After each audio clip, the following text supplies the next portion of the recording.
우리 옆에 계신 분하고 인사하겠습니다. 환영합니다. 축복합니다. 우리가 복을 받는 비결은 옆에 사람이 잘 돼서 옆에 사람을 통해서 하나님께서 복을 주시는 줄 믿습니다. 이렇게 웃으시니까 좋은 것 같아요. 제가 매번 설교를 하지만 강단에 서면 혹시 나한테 화나신 것은 아닌가 이런 생각이 들 때가 있어요. 그런데 웃으면 우리가 서로 오해도 하지 않고 서로 축복하고 축복이 돌아오는 이러한 일들이 현장에 와서 예배할 때 우리 가운데 있게 될 줄로 믿습니다. 감사합니다. 그리스 신화에 보면 테세우스라는 아테네 왕자 이야기가 나옵니다. 테세우스 들어보셨나요? 이 아테네가 당시에는 크레타 왕국에 조공을 바치고 있었다라는 거예요. 그래서 매년 선남 선녀 7을 이제 크레타 섬으로 보내게 되는데, 이 보내진 사람들은 크레타 섬에 있는 미궁에 사는 미노타우루스라는 이 머리는 황소고 몸은 사람이니 괴수에게 바쳐진다라는 거예요. 아테네의 왕자였던 이 테세우스가 그것이 너무 마음에 아파서 자기 스스로 제물이 되기로 합니다. 그래서 이제 그 미노타우루스를 무찔러야 되겠다 그런 생각을 가지고 이 크레타 섬으로 가게 됩니다. 근데 문제는 괴물을 무찌르는 것도 문제이지만 이 괴물이 사는 곳이 미로였어요. 아무도 그곳에서 빠져나온 적이 없다라는 거예요. 다행히 이 테세우스가 이 크레타 섬에 도착했을 때 미노스의 공주가 이 테세우스에게 반해서 그에게 도움을 주게 됩니다. 그래서 성공적으로 이 미노타우루스라는 괴물을 물리치고 그 미로를 빠져나올 수 있었다라는 거예요. 이제 승리의 그 기쁨을 안고 고향인 아테네로 배를 타고 가게 됩니다. 그런데 너무 기쁜 나머지 중요한 약속을 깜빡하게 돼요. 뭔가 하면 이게 갔다가 돌아온 사람이 여태까지 없었어요. 그런데 혹이라도 제가 살아오게 된다면 제 배의 돛을 검은색이 아니라 하얀색으로 바꿔 달고 오겠습니다 라고 이야기를 했어요. 그런데 이 테세우스가 오는데 그 약속을 잊어버리고 그만 검은색 돛을 달고 온 거예요. 멀리서 그의 아버지 아테네 왕이었던 아이게우스가 보니까 아들이 어떻게 됐어요? 죽은 거예요. 전사한 거예요. 너무 절망한 나머지 스스로 목숨을 끊고 말았습니다. 와서 보니까 아버지가 죽고 말았죠. 어쨌든 이 아테네 사람들은 이 테세우스에게 고마워하고 그의 헌신을 기리기 위해서 그를 왕으로 삼고 그가 타고 갔다 온 그 배를 아테네 시에다가 옮겨가지고 그것을 보존했다라는 거예요. 오랜 세월 보존하다 보니까 이 나무로 만든 배가 어떻게 될까요? 낡아지고 부서지고, 그러니까 이제 판자가 하나씩 떨어지면 새로운 판자로 교체하고, 또 하나 떨어지면 또 새로운 판자로 교체하고, 그렇게 시간이 오래 지나다 보니까 전부 다 새로운 판자로 이렇게 다 바뀐 거예요. 옛날 원래 그 판자는 하나도 없게 된 거예요. 시간이 지나고 철학자들이 그 배를 바라보면서 이런 이야기를 한 거예요. 이 배가 과연 그 테세우스의 배가 맞는가? 라고 물었다라는 거예요. 그 배가 테세우스의 배가 맞나요? 아닌가요? 좀 헷갈리시죠? 이것은 오늘날에도 어떤 변화와 본질에 대해서 논하는 철학적인 중요한 주제로 쓰이고 있습니다. 왜 이 말씀을 드리냐 하면 우리가 읽은 본문 가운데에도 보면 무엇이 중요한 본질인가에 대해서 성경이 말씀하고 있어요. 예수님에 대한 소문이 퍼지면서 사방에서 사람들이 몰려들었습니다. 많은 사람들이 예수님께 병고침을 받고 성함을 얻었다라고 이제 6장 마지막에 보면 나와요. 그런데 그 소문을 듣고 또 달려온 사람들이 있습니다. 누군가 하면 예루살렘에 있던 바리새인들과 서기관들이 예수님께 달려왔다라고 이야기하고 있어요. 왜 왔는가? 이 사람들은 병고침을 받기 위한 것이 아니라 예수님을 검증하고 시험하러 예수님께 왔던 것으로 보입니다. 그런데 가는 날이 장날이라고, 이 사람들이 방문한 날 이제 사건이 터진 거예요. 뭐냐 하니까 그렇게 바쁘게 사역하던 예수님의 제자들이 급한 마음에 그냥 손을 씻지 않고 손으로 떡을 주워 먹은 거예요. 이것을 성경에 보니까 부정한 손이다라고 이야기하고 있고, 이 바리새인들과 서기관들이 그것을 가지고 어찌하여 당신의 제자들은 부정한 손으로 떡을 먹습니까? 라고 이제 따져 묻게 되는 것이죠. 이것이 왜 부정한가? 오늘 본문에 보니까 바리새인들과 유대인들은 장로들의 전통을 따라서 나갔다 와서 손을 씻지 않고서는 음식을 먹지 않았다라는 거예요. 그리고 나갔다 오면 물을 뿌리고 나서야 먹게 되고, 또 그뿐만 아니라 그릇과 녹그릇 주발들을 씻는 그런 정결 예식이 있었다라는 거예요. 성경에 나온 것뿐만 아니라 여러 가지 그런 정결법들이 있었는데 무엇을 따라서요? 장로들의 전통을 따라서 그들의 그 지도자들 랍비들이 정한 법규를 따라서 그것을 지켜갔다라는 거예요. 그것을 지키지 않으면 부정하다라고 규정을 한 것이죠. 이 장로들의 전통이라고 되어 있는데 예전 성경에서는 장로들의 유전이라고 되어 있고 헬라의 원뜻은 규칙이나 법규들을 이야기합니다. 왜 이런 법들을 새로 만들었는가? 그의 종교 지도자들이 이런 것들을 만들 때는 어떤 마음이었을까요? 하나님을 더 잘 섬기고자 하는 마음이었을 거예요. 하나님 앞에 더 거룩하고 더 정결하고 더 좋은 우리들을 하나님 앞에 드리자라는 마음으로 이런 조항들을 만들었을 겁니다. 이게 언제부터 이랬는가? 바벨론의 포로로 잡혀갈 때 이스라엘 사람들은 예루살렘 성전이 파괴되고 그 안에 있었던 법궤 또 잃어버렸어요. 성경에 보면 어디로 갔는지 알 수가 없어요. 이역만리 타국에 가서 그들이 포로 생활을 하는데 성전도 없고 법궤도 없고 이제는 우리가 어떻게 하나님을 섬길 것인가 고민에 빠지게 된 것이죠. 그래서 그들이 생각해낸 것이 하나님은 성전에만 계신 것이 아니고 그 법궤 위에 시은 좌에만 계신 것이 아니고 말씀 가운데 거하신다라는 신학을 개발하게 된 것이죠. 근데 원래는 맞죠. 하나님께서는 말씀 가운데 임재하시는 것이죠. 어느 한 군데 계신 것이 아니라 말씀 가운데 계시는 것이 맞습니다. 말씀이 어디에 있는가? 유대인들은 말씀을 계속 암송을 하고 있습니다. 그래서 암송하는 우리 가운데 계시다. 그래서 그들이 회당 예배라는 것들을 만들게 되고 그동안 그들이 암송해왔고 설명을 들었던 구전 율법들을 이제 기록하기 시작한 거예요. 율법들과 그것에 대한 그 설명들을 빠짐없이 이제 기록하기 시작했습니다. 그런데 그것을 기록하면서 또 설명하면서 하다 보니까 원래 계명보다 그 설명이 더 많아지게 되었어요. 얼마나 많아졌는가? 이런 것들을 기록한 것을 우리가 탈무드라고 하는데 탈무드는 기원전 300년부터 기원 후 800년까지 기록되었습니다. 탈무드에는 율법의 세부 규정을 담은 미슈나와 그 교훈을 해석한 게마라라는 것으로 되어 있습니다. 사진에 보시면 가운데 있는 것이 율법 조항이고 옆에 이렇게 쭉 둘러 있는 것이 그것을 설명한 게마라라는 거예요. 그리고 또 탈무드에는 저것뿐만 아니라 그 새로운 장로들의 규정이었던 할라카와 또 우리가 잘 알고 있는 그 탈무드에 나오는 재미난 이야기 그것들을 학가다라고 하는데 그런 이야기들이 계속 덧붙여 있는데 기원 후 800년까지 기록되었고 현대 여러 버전으로 나와 있는데 탈무드가 저만큼 많아요. 72권짜리고 저것보다 두꺼운 것들로 해도 꽤 많은 양으로 기록되어 있습니다. 우리는 성경 한 권만 읽으면 되는데 유대인들은 평생 저것을 읽으면서 서로 묻고 대답하고 한다라는 것이죠. 하나님의 말씀보다 뭐가 더 많아졌나요? 사람들의 설명이, 사람들의 만든 규칙들이 더 많아졌다라는 거예요. 어찌되었건 그 장로들의 전통에 보면 여러 정결법이 있고 그것을 따르지 않으면 부정하다, 더럽다라고 칭하게 된 것입니다. 여기서 부정하다라는 것은 어떤 위생적인 측면이 아니라 제의적인 그 표현입니다. 종교적으로 그것이 부정하고 더럽다, 거룩하지 못하다라고 말한 거예요. 원래 모세가 받았던 율법에는 손을 씻고 음식을 먹으라는 규정이 있을까요? 없을까요? 손을 씻고 음식을 먹으라는 것이 있을 것 같은데 사실은 그것까지 말씀하고 있지 않습니다. 다만 특정한 대상에게 특정한 장소에서 그렇게 하라고 규정했어요. 누구에게 그렇게 하셨을까요? 제사장들에게 성막에서 제사를 드릴 때 동물을 잡아서 그것을 제물로 준비하다 보니까 손을 물두멍에서 씻고 그 제사에 쓰이는 용기들을 물로 씻고 제사를 드리도록 그렇게 명한 규정들이 있습니다. 그런데 유대의 지도자들은 그것을 확대 해석해서 일반 사람들 가운데까지 적용하게 된 것이죠. 왜 그렇게 했을까요?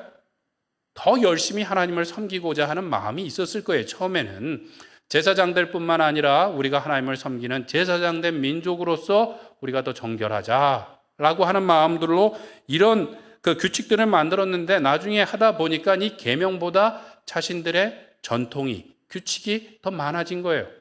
배보다 무엇이 더 커졌어요? 배꼽이 더 커진 거예요. 아까 보신 것처럼 탈무드에 보면 하나님의 말씀보다 그들의 설명과 조항들과 이야기들이 더 많아지게 되었다라는 것이죠. 예를 들어서 안식일을 기억하여 거룩하게 지키라고 했는데 그때 일을 하면 되지 일을 할 수 없다고 했는데 그럼 일이라는 것이 무엇인가? 유대인들 그 랍비들이 서로 논의를 하면서 39개를 정했어요. 불을 켜고 끄는 것, 이건 일. 걸어 다니는 것, 일. 뭔가 음식을 조리하고 하는 것, 일. 그래서 39개를 정하고 그 39가지 일에 해당하는 또 세부 조항들을 만들었다라는 거예요. 이게 어떻게 만들었는가? 예를 들어서 안식일에 회당에 예배하러 가긴 가야 되는데 너무 많이 걸으면 이게 일이 되는 거예요. 그러면 얼마까지 일이 아니라고 할 것인가? 성경에 보니까 내 처소를 나오지 말라라고 되어 있으니까 보통 마을의 크기가 1km 정도 되니까 2000규빗 정도는 일이 아니라고 규정하자 이렇게 딱 적어 놓은 거예요. 어떻게 이렇게 적어 놓으면 명확한가요? 명확하지 않은가요? 명확한 것 같은데 동네마다 크기가 다 다른 거예요. 회당과의 거리가 틀리니까 그럼 이런 예외의 경우는 어떻게 합니까? 이야기하다 보니까 점점 더 조항들이 많아지게 된 것이죠. 하다 보니까 장로들의 전통이 더 커지고 많아지게 된 것입니다. 그래서 오늘 8절에 보면 예수님께서 너희가 하나님의 계명은 버리고 사람의 전통을 지키느니라 라고 책망하셨던 것이죠. 1517년에 루터에 의해서 시작된 종교개혁 때도 비슷한 일들이 있었습니다. 로마 제국이 기독교를 공인하면서 초대교회가 박해 가운데 있다가 아주 폭발적으로 성장하게 됩니다. 교회가 늘어났어요. 늘어나다 보니까 교회를 유지하기 위해서 여러 가지 조항들과 법규들이 생겨나게 되었습니다. 그런데 나중에 이것들이 너무 많아지다 보니까 너무 강력해지다 보니까 이제 문제가 생긴 것이죠. 우리는 성례 가운데 세례와 성찬 두 가지인데 천주교에는 7가지 성례가 있다. 그래서 태어나면서 죽을 때까지 모든 중요한 대소사를 이제 교회의 지도를 따르게 합니다. 그것을 따르지 않으면 어떻게 해요? 신앙이 없는 사람, 믿음을 저버린 사람이 되게 되는 것이죠. 그러다 보니까 그런 무수한 일들을 다 일일이 규정하다 보니까 조항들이 너무 많아진 거예요. 예를 들어서 성찬식을 할 때 이 포도주가 예수님의 피라고 천주교에서는 믿는데 어떻게 하다 보면 살짝 흘리거나 떨어뜨릴 때가 있을까요? 없을까요?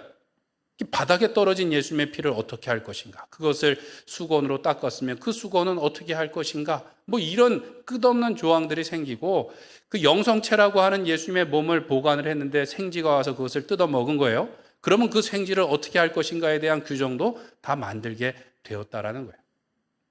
그 규정들을 만들다 보니까 예배를 처음에는 더 잘 드리고자 만들었는데 예배가 더 복잡하게 됐어요. 하나님을 더 잘 섬기고자 했는데 사실은 그 규정을 통해서 누가 더 신앙심이 있는지를 드러내는 수단이 되어버렸다라는 거예요. 처음에는 성도들이 예배를 잘 드리도록 그 조항을 만들었는데 나중에 보니까 누가 그 조항을 안 지키는지 정죄하고 사람들을 잡아서 죽이는데 사용하게 되었다라는 것입니다. 이것은 오늘날 오늘 우리 교회 가운데도 이러한 비슷한 일들이 있었던 것을 보게 됩니다. 한국에 기독교가 들어와서 어려운 일들도 겪고 교회가 급격하게 발전하면서 교회 문화들, 전통들도 많이 바뀌었다라는 것이죠. 우리가 잘 알고 있는 것처럼 예전에는 이 앞에 강단에 아무나 올라올 수 있었나요? 없었나요? 없었어요. 강단이 훨씬 높고 막 이렇게 난간처럼도 되어 있고 아무나 올라올 수가 없었어요. 저는 굉장히 장난꾸러기여서 교회 종탑에도 맨날 올라갔다 혼나고 했는데 강단에는 올라올 생각을 못했어요. 강단 뒤에 그 빨간색 두꺼운 휘장이 있었는데 그 뒤에 무언가 신비로운 것이 있을 것 같은데 한 번도 열어본 적이 없습니다.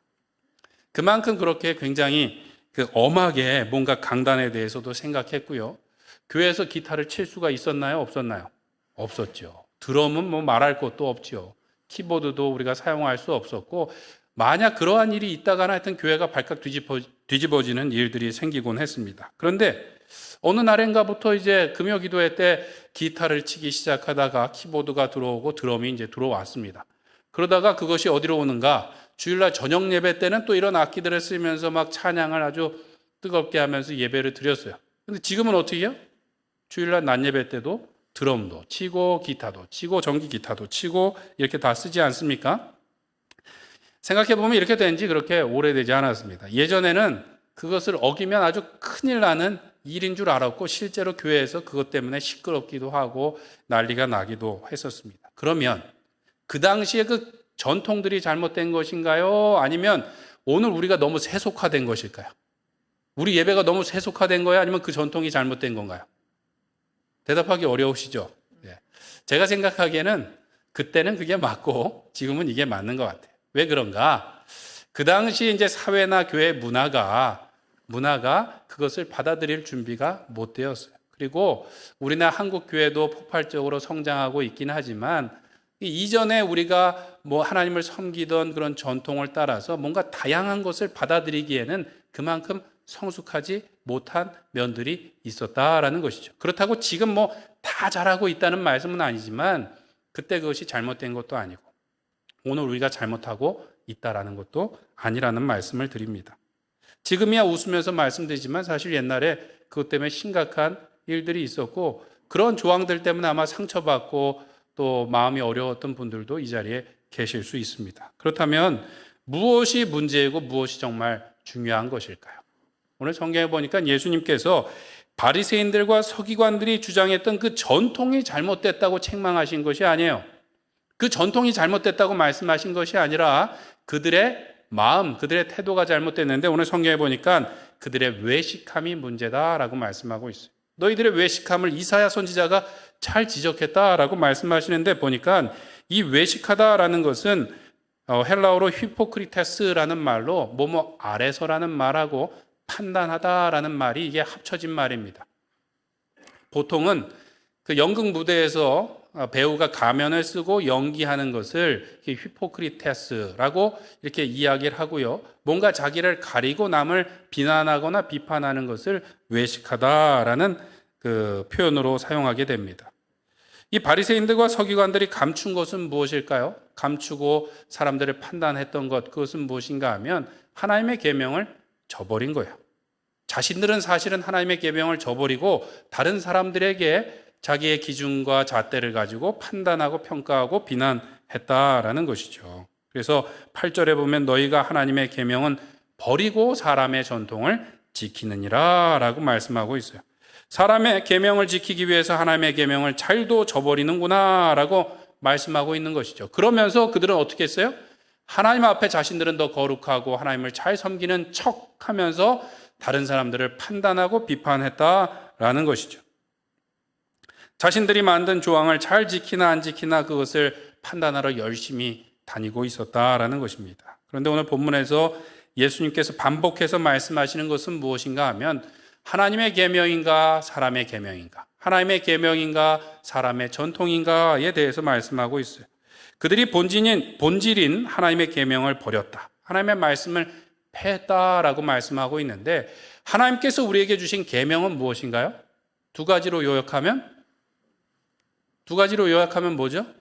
하나님을 사랑하는 것, 또 내 이웃을 내 몸과 같이 사랑하는 것. 이것이 하나님의 계명입니다. 그런데 바리새인들과 서기관들은 외식함으로 그들이 헛되이 경배했다라고 예수님께서 이사야 말씀을 가지고 이야기하세요. 사람의 계명을 가르치고 그것으로 교훈하니 하나님을 섬긴다고 하는데 그것이 헛것이다라고 말씀하고 있습니다. 그들이 하나님을 위해서 열심을 내는 것 같은데 사실은 그것이 가짜다라고 예수님께서 말씀하신 거예요. 무엇에 실패했나요? 마음과 뜻과 정성을 다하여 하나님을 섬기는 것에 그들이 실패했다라는 것이죠. 그리고 두 번째, 이웃사랑에 대한 계명을 어긴 것에 대해서는 고르반이라는 예를 들어서 설명해 주십니다. 그들은 이웃사랑의 첫 계명인 5계명을 가르치면서 내 부모를 공경하라, 만일 부모를 저주하면 돌로 쳐 죽일 것이다 라고 가르치는데 실상 너희들은 그렇지 못하구나 라고 책망하셨습니다. 부모님께 마땅히 드려서 섬겨야 될 것을 고르반, 하나님께 드렸습니다 라고 선언하면 부모님께 아무것도 드리지 않아도 된다라는 거예요. 그런데 이 하나님께 드렸던 그 맹세는 언제든지 바꾸거나 고칠 수 있었다라는 것이죠. 이 바리새인들과 서기관들이 그것을 용납하면서 사실은 부모님 공경하기를 그들이 게을리했다라고 말씀하고 있어요. 이와 같은 일들을 너희들이 많이 행한다라고 13절에 책망하고 있습니다. 때문에 우리는 무엇보다도 하나님의 말씀, 하나님의 계명을 지키기에 열심을 내야 될 것입니다. 하나님의 말씀을 가지고 누군가를 판단할 것이 아니라 우리가 그 말씀에 순종하기를 힘쓰는 사람이 되어야 된다라는 것이죠. 그 말씀을 지킴으로써 하나님을 사랑하고 그 말씀을 지킴으로써 내 이웃을 내 몸과 같이 사랑하라고 하신 말씀을 지키려고 우리가 노력해야 될 것입니다. 그 말은 우리가 선악을 판단하는 데 열심을 낼 것이 아니라 선을 행하는 데 열심을 내야 된다라는 것이죠. 아담과 하와가 선악을 알게 하는 나무 열매를 보니까 어떻게 해요? 보암직도 하고 먹음직도 하고 정말 지혜롭게 할 만큼 어떻게 보여요? 탐스럽게 보이더라는 것이죠. 그것을 보니까 사탄이 말한 것처럼 정말 하나님처럼 될 것 같이 그렇게 보이더라는 거예요. 하와와 아담이 그것을 따먹고 그러면 하나님처럼 되었나요? 못 되었나요? 하나님처럼 조금 된 면이 있는 것 같아요. 부분적으로는 됐는데 무엇이 그렇게 됐는가? 선악을 알게 하는 나무를 먹고 선악을 아는 데는 하나님 조금 흉내낼 정도로 된 것 같아요. 그래서 사람들이 무엇을 잘하나요? 무엇이 선이고 악인지 판단하는 데는 전문가가 되었어요. 내 눈에 들보는 보지 못하는데 상대편 눈에 있는 무엇도 보나요? 티끌도 잡아내는 전문가가 되었어요. 남들이 무엇을 잘못했는지 찾아내는 데는 하여튼 귀신 같은 전문가가 되었다라는 거예요. 선악을 판단하는 데는 전문가가 되었는데 선을 행하는 데는 하나님처럼 되지 못했습니다. 그것이 우리의 문제인 것이죠. 우리는 무엇이 부정하고 거룩한지를 판단하기보다는 스스로 구별하여 거룩한 자리에 나가기를 힘써야 될 것입니다. 우리는 무엇이 옳고 그른지를 판단하는 사람이 아니라 옳은 일을 행하라고 이 땅 가운데 보냄을 받았다라는 것을 기억해야 됩니다. 우리는 어떤 말씀이 어떤 설교가 좋은지를 판단하는 사람이 아니라 그 말씀에 순종하라고 이 땅에 보냄을 받았다라는 것을 기억해야 될 것입니다. 마태복음에 보면 한 율법사가 예수님을 시험하기 위해서 찾아왔습니다. 그리고 선생님 어떻게 하면 영생을 얻겠습니까? 라고 물었습니다. 몰라서 물었나요? 아니죠. 시험하기 위해서 물었다라는 거예요. 예수님께서는 율법에 무엇이라고 기록되었는가? 라고 물었더니 그 율법사가 마음과 뜻을 다하여 하나님을 사랑하고 이웃을 내 몸과 같이 사랑하라고 되어 있습니다. 라고 대답을 했습니다. 예수님께서는 그 율법사에게 그 대답이 옳도다. 가서 그와 같이 하라. 라고 말씀하셨어요. 그러면 살리라. 라고 말씀하셨습니다. 그랬더니 이 율법사가 자기를 옳게 보이려고 예수님께 한 번 더 물었어요. 그러면 내 이웃이 누구입니까? 라고 물었습니다. 내 이웃이 누군지 몰라서 물었나요? 자기를 옳게 여기려고. 어떻게 하면 영생을 얻는지 몰라서 물었나요? 아니요. 자기를 의롭게 보이고자 물었고 그 말은 무엇인가 하면 예수님보다 자기가 더 의롭고 거룩하고 똑똑하다라는 것을 증명하기 위해서 물었다라는 거예요. 사실은 예수님을 시험하고 책잡기 위해서 예수님께 물었다라는 것이죠. 예수님께서는 그에게 우리가 잘 알고 있는 선한 사마리아인의 비유를 들려주셨어요. 그리고 그 사람에게 물었습니다. 누가 강도 만난 사람의 이웃이냐라고 말했더니 그냥 지나쳐간 제사장이나 레위인이 아니라 누구라고 대답해야 될까요? 사마리아 사람입니다 라고 말해야 되는데 그렇게 말하지 않았어요. 자비를 베푼 사람입니다 라고 말했어요. 왜 그랬을까요? 유대인들은 사마리아 사람들을 더럽고 부정하고 열등한 사람으로 무시했기 때문에 차마 사마리아 사람이라고 말하기 싫었던 것이죠. 이 율법사는 자기를 의롭게 보이고자 다른 사람을 시험하고 멸시하고 또 예수님까지 책잡아 공격하고 죽이려고 예수님께 왔다라는 거예요. 어떻게 하면 말씀을 잘 지킬까? 어떻게 하면 영생을 얻을까가 아니라 자기를 의롭게 보이고 시험하고 사람들을 죽이는데 열심을 냈다라는 것입니다. 우리는 사람을 살리고 하나님의 말씀을 행하고 사랑하는데 힘쓰는 사람이 되어야 될 줄로 믿습니다. 제가 처음에 말씀드렸던 그 테세우스의 배 이야기를 기억하실 텐데요. 그 배가 정말 테세우스의 배가 맞을까요? 아닐까요? 그 배 이야기에서 중요한 것은 그 배가 테세우스의 배인지 아닌지는 사실 중요하지 않아요. 아테네 사람들이 그 배를 갖다 놓았을 때는 무엇하기 위해서 갖다 놨을까요? 그 테세우스가 아테네 사람들을 위해서 희생하고 헌신한 것을 기억하고 어떻게 하기 위해서요? 본받기 위해서. 그들의 자녀 손들 대대로 그것을 기억하고 그렇게 살기를 바라는 마음에 그것을 갖다 놨다라는 것이죠. 그 배가 중요한 것이 아니라는 거예요. 우리도 마찬가지입니다. 중요한 것은 어떠한 법을 우리가 잘 지킬 것인가, 그것이 맞는지 틀리는지가 중요한 것이 아니라 그 법을 우리가 행하는 것이 중요한 줄로 믿습니다. 어떠한 전통을 잘 유지할 것인가, 그 전통이 맞는가 틀리는가가 아니라 우리는 하나님의 법인 사랑을 행하는 날마다 새로운 전통을 만들어 가야 될 줄로 믿습니다. 날마다 새롭게 되어야 되는 거예요. 종교개혁을 일으켰던 루터가 했던 말 중에 개혁교회는 날마다 개혁되어야 된다라는 이야기가 있어요. 머물러 있으면 썩게 되기 때문에 날마다 새로워져야 된다라고 말을 했습니다. 우리도 마찬가지예요. 하나님의 말씀을 붙들고 살아가는 가운데 여러 가지 다양한 일들과 또 다양한 방법들이 있겠지만 머물러 있을 것이 아니라 날마다 새롭게 하나님의 사랑과 하나님의 말씀을 실천해 나가는 좋은 전통을 우리가 만들어 가야 될 줄로 믿습니다. 우리가 전통을 만드는 이유는 무엇이 옳고 그른지를 서로 논하면서 싸우는 것을 우리의 후손들에게 보여주기 위함이 아니라 서로 용서하고 용납하고 사랑하고 헌신하고 주의 복음을 전하는 그 귀한 전통을 우리의 자손들 가운데 보여주어야 될 줄로 믿습니다. 우리는 하나님의 말씀을 실천하고 그것을 통해서 사람을 살리라고 이 땅 가운데 보냄을 받은 줄 믿습니다. 미국의 역사상 뉴욕의 시장을 3번이나 연임했던 사람이 있는데 그 사람은 피오렐로 라가디아라는 사람입니다. 이 사람은 뉴욕 시장이 되기 전에 그 지역의 판사로 일을 했어요. 1930년 어느 날 추운 겨울날에 한 노인이 빵을 훔쳐먹고 이 법원에 잡혀왔습니다. 절도죄로 잡혀왔어요. 그 사람에게 질문을 해보니까 왜 빵을 훔쳤습니까? 그랬더니 나이가 많아서 일자리를 구하지 못하고 배를 굶고 4일 동안 아무것도 먹지 못하니까 눈에 보이는 것이 없어서 그만 도둑질을 하고 말았습니다. 라고 이야기를 했다라는 거예요. 이 라가디아 판사는 노인의 딱한 사정을 듣고서 그 판결을 내렸습니다. 아무리 사정이 딱해도 남의 것을 훔치는 것은 잘못입니다. 법은 만민 앞에 평등해야 됩니다. 예외가 없습니다. 그래서 법대로 당신에게 판결을 하겠습니다. 당신에게 $10의 벌금을 선고합니다. 라고 이야기했어요. 지금이야 이제 $10가 아무것도 아니지만 1930년대에는 꽤 큰 돈이었다라는 것이죠. 이게 청중석에 앉아 있었던 사람들이 뭔가 이 딱한 사연을 듣고 뭔가 그 극률한 판정을 기다렸는데 엄격한 판결이 내리면서 단호한 판결이 내리면서 이제 술렁이기 시작했습니다.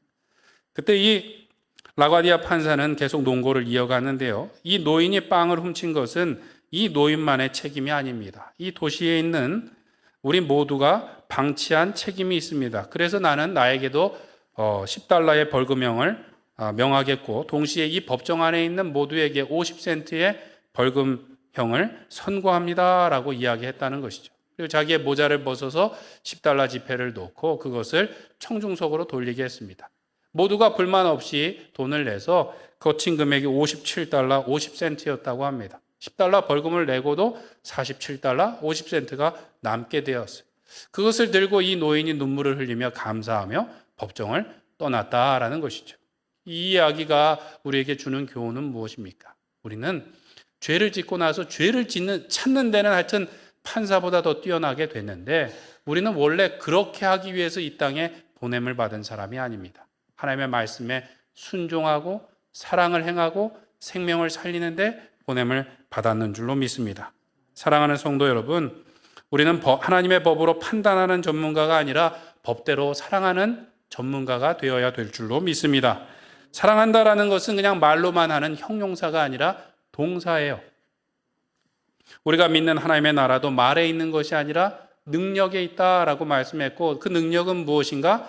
나를 주어서 누군가를 살리는 사랑에 있는 줄로 믿습니다. 어떤 사람이 한 말 중에 사랑하는 자는 언제나 방법을 묻고 사랑하지 않는 자는 언제나 이유를 묻는다라고 말했습니다. 하나님의 계명에 순종하고 싶지 않을 때 우리는 말이 길어집니다. 방법이 복잡해지고 절차가 많아지고 시간이 길어지게 돼요. 그런데 순종하고 사랑하면 그 전에 있었던 많은 문제들과 질문들이 사라지고 복잡한 것이 단순하게 됩니다. 어떻게 하면 그것이 될까라고 고민하고 방법과 법과 이유를 논하는데 순종하며 사랑을 행하면 단순해져요. 왜 그럴까요? 하나님의 말씀은 그냥 종이에 적혀진 문자가 아니라 이 우주 만물을 지으신 하나님의 능력이 되고 생명이 되고 사랑이 되기 때문인 줄 믿습니다. 우리가 그 말씀을 따라 순종할 때 하나님의 능력이 사랑이 생명이 우리 가운데 풍성하여질 줄로 믿습니다. 사랑하는 성도 여러분, 새롭게 시작하는 한 주간 동안에도 하나님의 말씀을 따라서 순종하고 사랑하시는 우리 성도님들 되시길 간절히 축원드립니다. 우리가 살아가는 가운데 말씀을 어떻게 순종할 것인가 복잡하고 어렵고 또 여러 가지 난관들이 많이 있지만 하나님의 말씀에 순종할 때 복잡한 일들이 단순해지고 또 여러 가지 어려운 문제들이 해결되고 하나님의 사랑과 생명으로 풍성케 되어지는 그 은혜가 우리 성도님들 가운데 충만하시기를 간절히 축원드립니다. 기도하시겠습니다.